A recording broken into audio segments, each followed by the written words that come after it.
Formal letter, informal letter. সব থেকে notable একটা ইনফরমেশন হচ্ছে ফার্স্ট পেপারের যে ফর্মাল লেটার আছে ওটা হচ্ছে আমরা 2 পেজ লিখতে পারি, অ্যান্ড সেকেন্ড পেপারের যে ফর্মাল লেটার আছে আর কি ওটা হচ্ছে 1 পেজ লেখা লাগে। তো এখানে একটা ইনফর্মাল লেটার টেমপ্লেট আছে।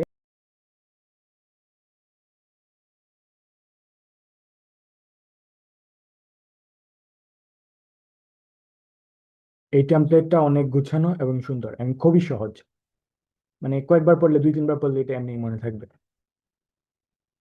তো সব থেকে নোটেবল জিনিস হচ্ছে ডেট যেটা দেই আমরা, ওটা হচ্ছে এখানে এভাবে লিখতে হবে যে 4th এপ্রিল 2025। অনেকে 4 দিয়ে স্ল্যাশ দিয়ে তারপর হচ্ছে 06/2025 দেয়, নট অ্যাপ্লাই। আমরা যেভাবে শুরু করতে পারি, ফার্স্টে হচ্ছে ডেট দিব মানে কয় তারিখ, তারপর হচ্ছে মান্থ, তারপর হচ্ছে ইয়ার, এখানে যেভাবে দেওয়া আছে আর কি।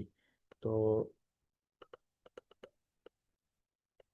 ফার্স্টে আমরা ডেট দিব, তারপর মান্থের নাম একদম লিখে দিব, তারপর হচ্ছে ইয়ার, তারপরে অ্যাড্রেস একটা দিয়ে দিব, তারপর যেভাবে স্টার্ট করা যায়, যে নাম থাকবে ওইটা ডিয়ার, তারপর yesterday I received a letter from you, your mother, your friend, your brother, anything. তারপর আমরা সুন্দর করে লেখা শুরু করবো আর কি। সো এখানে 3টা জায়গা মার্ক করা আছে, এই 3টা জায়গা একদম সুন্দর করে ফলো করলেই হয়ে যাবে আমাদের।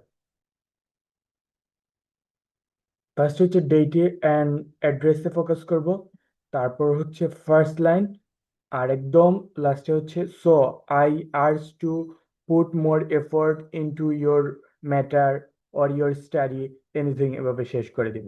এটা খুবই কম্প্যাক্ট এবং গুছানো, অ্যান্ড লাস্টে খাম মাস্ট। তো যাদের লেখা হচ্ছে আমার মতো বড় বড়, তারা 2 পেজে লিখতে পারো, আবার অনেকে 1 পেজেও লিখতে পারো, তোমার ইচ্ছা। মানে ফার্স্ট পেপারের যেটা আছে ওইটা 2 পেজে লেখা যায়। সো এটা আমি আমার এই যে HSC 25 চ্যানেল যে ওইটাতে দিয়ে দিব। ফরম্যাটটা আসলে জুস।